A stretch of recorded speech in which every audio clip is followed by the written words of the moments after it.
ओम शांति। एक ही समय में दो कार्य कैसे करें।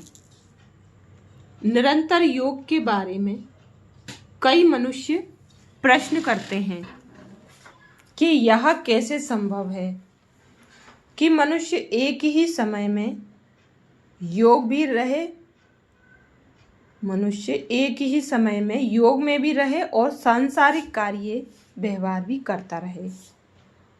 एक ही समय में दो दो कार्य हो सकते हैं।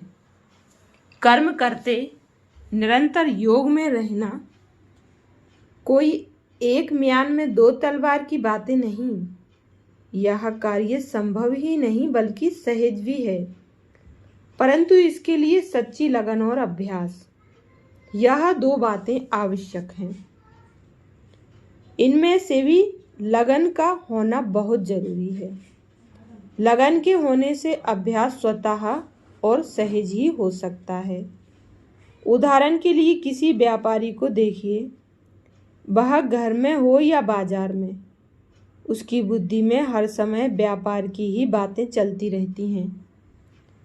तो क्या व्यापारिक बातें सोचने से वह घर का कोई कार्य नहीं करता या बाजार में चलते रास्ता भूल जाता है?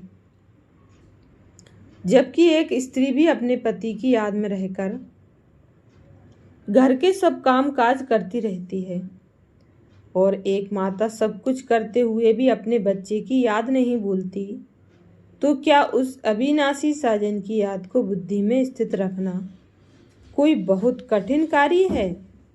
ऐसे ही पूरी लगन हो तो वह सच्चा साजन सद्गुरु व प्यारा बाप कभी नहीं भूलेगा।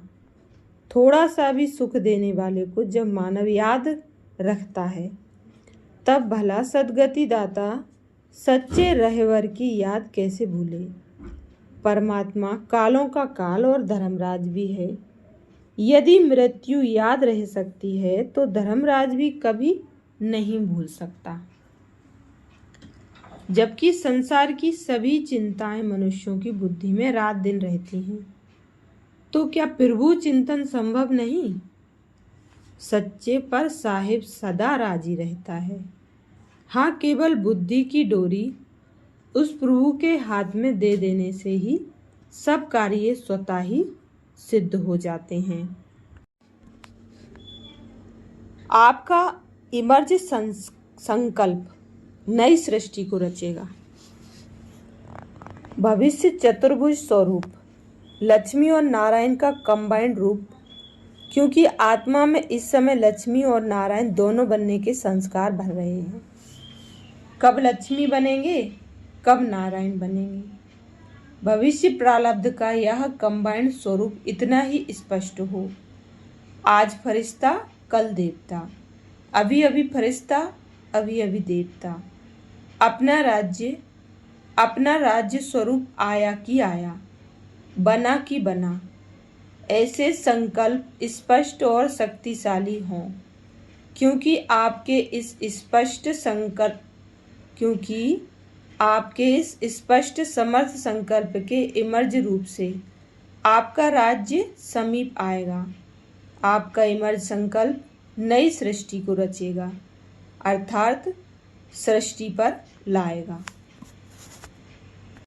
अच्छा, ओम शांति।